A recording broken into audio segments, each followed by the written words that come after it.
Yes, ninth class. Let us see example number 4. Very interesting and very easy also. What he is saying that in figure 6.24, this is the figure 6.24 आपकी maths book में है on page number 101. ये मैंने लिखा हुआ है page number. So what he is saying that PQ is parallel to RS and angle MXQ is given to be 135, वो मैंने लिख दिया. MYR is given to be 40 degree, वो भी मैंने लिख दिया. और फाइंड क्या करना है, XMY. ये सारा कैसे निकलेगा, देखो ये और ये एंगल हो गए इंटीरियर अल्टरनेट एंगल, और इन दोनों का सम क्या है, angles on the same side of the transversal. यहाँ पे लिख देते हैं angles on the same side of transversal. Right बेटा, देखो angle this angle plus this angle, यानी कि angle QXM and XMB this and this angles on the same side of the transversal, और उनका सम होता है 180 डिग्री. तो यहाँ से हम XMB निकालेंगे, 180 माइनस 135 करेंगे and we are getting 45 degree. Now angle RYM, this angle is equal to this angle, RYM is equal to BMY. ये एंगल इंटीरियर अल्टरनेट एंगल हैं. यहाँ से आ गया हमारा YMB, और हमें निकालना है XMY, जो कि किस किस का सम है, XMB का और YMB का. इन दोनों को जोड़ देंगे और वो आए थे 45 plus 40 degree and that is equal to 85 degree. Okay बेटा, तो कुछ भी ज़्यादा मुश्किल नहीं है. पहली बात तो कंस्ट्रक्शन आप भूलना नहीं है. We have to draw a parallel line which is parallel to PQ and RS. पहली बात तो यही करनी है, ये मैं बीच में बताना भूल गई थी. देखिए हम we have to draw a line which is parallel to PQ and RS, उसके बगैर तो पॉसिबल ही नहीं है. ओके बेटा, उसके बाद इन दोनों एंगल का angles on the same side of the transversal हो जाएगा. यहाँ से इस एंगल को निकाल लेंगे. फिर ये दोनों एंगल इंटीरियर अल्टरनेट हैं, तो ये एंगल भी आ गया. इन दोनों को जोड़ देंगे तो जो हमें फाइंड आउट करना था वो आ जाएगा. ओके बेटा. Yes, ninth class. Let us see example number 5 on page number 102 of your NCERT book. Right बेटा, NCERT book का example number 5 on page number 102. बहुत ही important है, very very important लगा लीजिए, and very easy also. तो इसमें क्या कहा गया है, if the transversal intersect two lines, दो लाइन है, इसको ट्रांसवर्सल इंटरसेक्ट कर रही है, and such that the bisector of the pair of the corresponding angles are parallel, कि इसके जो पेयर corresponding एंगल हैं उनके जो बाइसेक्टर हैं वो बाइसेक्टर पैरेलल हैं. तो क्या गिवन है, BE is parallel to CG, BE is parallel to CG, ये हमें गिवन है. और क्या कहता है, then prove that the two lines are parallel, और कहता है इन दो लाइन को पैरेलल प्रूव करके दिखाओ. ये हमें प्रूव करना है. ओके बेटा, तो हमने क्या किया, पहले मदद ली हमने BE is parallel to CG की. जब ये पैरेलल है और ये ट्रांसवर्सल है, then this angle will be equal to this angle.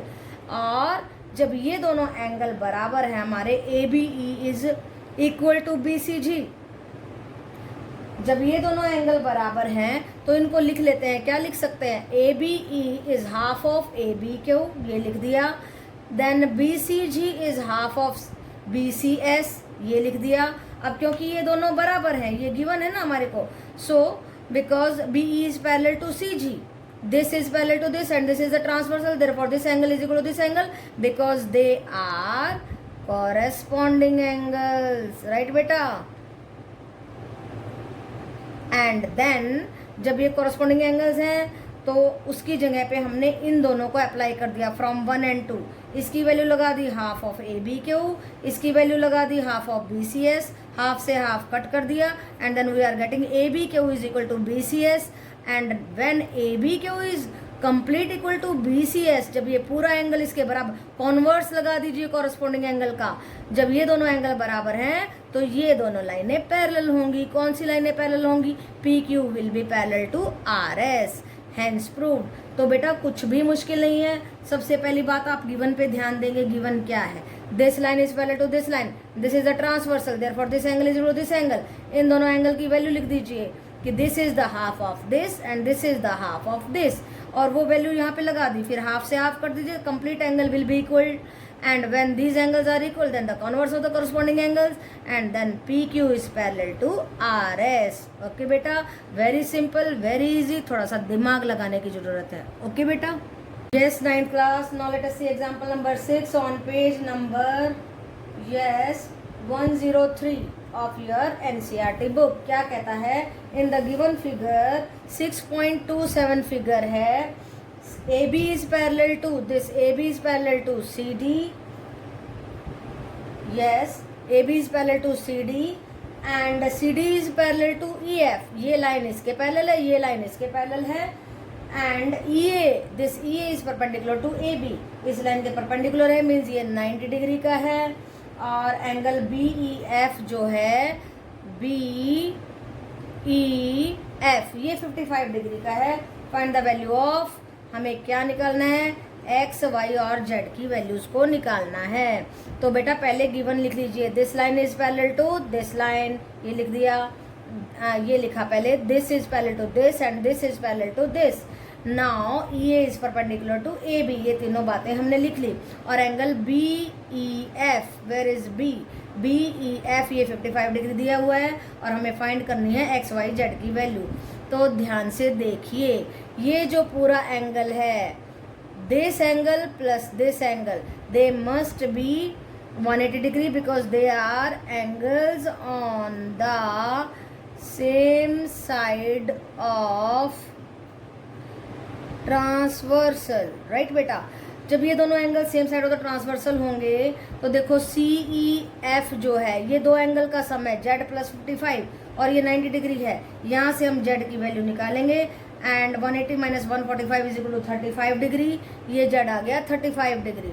Okay बेटा. Now see, this is parallel to this and this is the transversal and y plus 55 they are again angles on the same side of the transversal, so their sum must be 180 degree. यहाँ से y निकाला हमने 125 degree.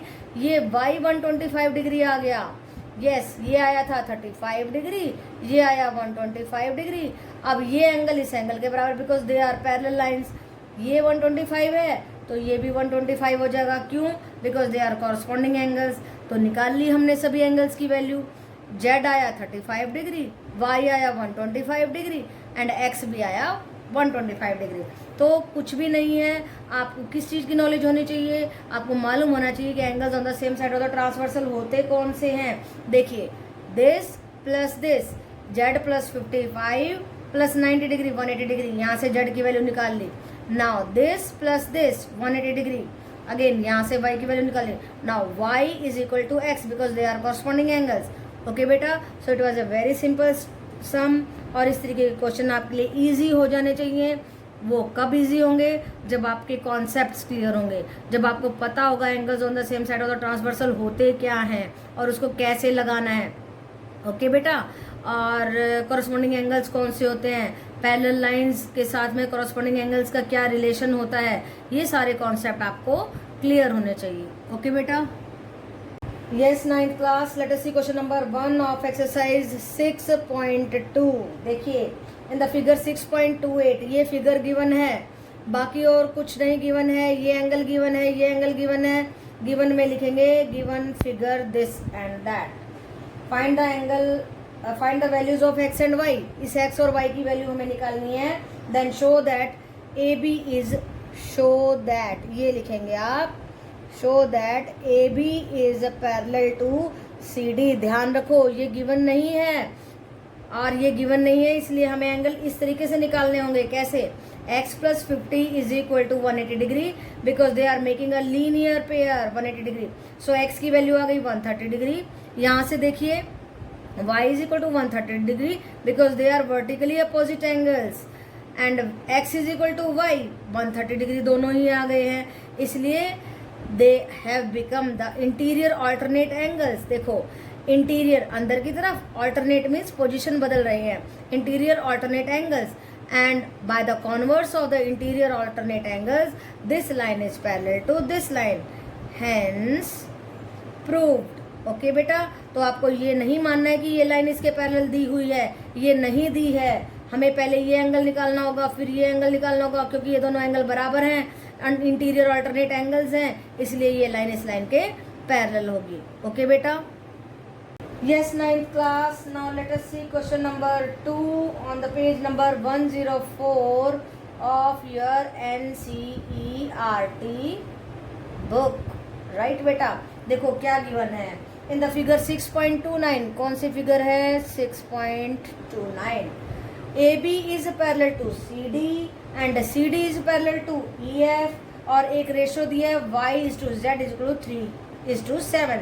तो y को 3 के ले सकते हैं, z को 7 के ले सकते हैं।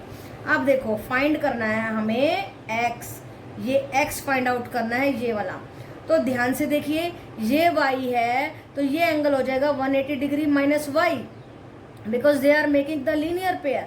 और y की कीमत थी 3 के, तो इस एंगल की कीमत हो जाएगी 180 माइनस 3 के। अब ये 180 माइनस 3 के z के बराबर है, 180 माइनस 3 के z के बराबर है। यहाँ पे ये बात लिखी हुई है, हमने क्या लिखी है? x plus y, this is linear pair 180 degree, और x y की जगह पे 3 के रखा और x की वैल्यू आ गई 180 माइनस 3 के। ये बाद में काम आएगा जब हम यहाँ पे x की वैल्यू निकालेंगे। इसको ऐसे ही छोड़ दीजिए। अब now this angle is equal to this angle, और z था हमारा 7k के बराबर, और हमारे पास आ गया, इसको इधर ले जा करके 10k हो गया। k की वैल्यू निकाल दीजिए और उस k की वैल्यू इन दोनों में पुट कर दीजिए and you will get both the angles. y और z कितने आए? 54 एंड 126 डिग्री। कितने एंगल आए हैं? 54 एंड 126। अब देखिए x z के बराबर ही हमारा x है, तो वो भी 126। और उसको भी ऐसे ही लिख सकते हैं, because z is equal to x, therefore 126 degree. ऐसे डायरेक्टली भी लिख सकते हो और इसमें भी वैल्यू रख सकते हो, तो सीधा डायरेक्टली लिख दो, क्या दिक्कत है? ये देखो, this angle is equal to this angle because they are interior alternate angles. Right बेटा, तो आपको घबराने की कोई जरूरत नहीं है, बहुत ही आसान क्वेश्चन है। देखो कितना आसान है। इन दोनों को जोड़ेंगे, लीनियर पेयर, यहाँ पे k वैल्यू रख दी। राइट बेटा, और फिर यहाँ पे 180 डिग्री माइनस 3 के, ये z के बराबर है, यहाँ पे 7k रख दिया। बहुत इजी मेथड है। देखिए 10k is equal to 180 degree, k की वैल्यू निकालेंगे और इन दोनों में पुट कर देंगे, और ये z x के बराबर है, इसलिए ये भी 126 और ये भी 126। इसकी भी करने की जरूरत नहीं है, लेकिन मैंने आपको करके दिखा दिया, यहाँ पे भी वैल्यू पुट कर सकते हैं। ओके बेटा।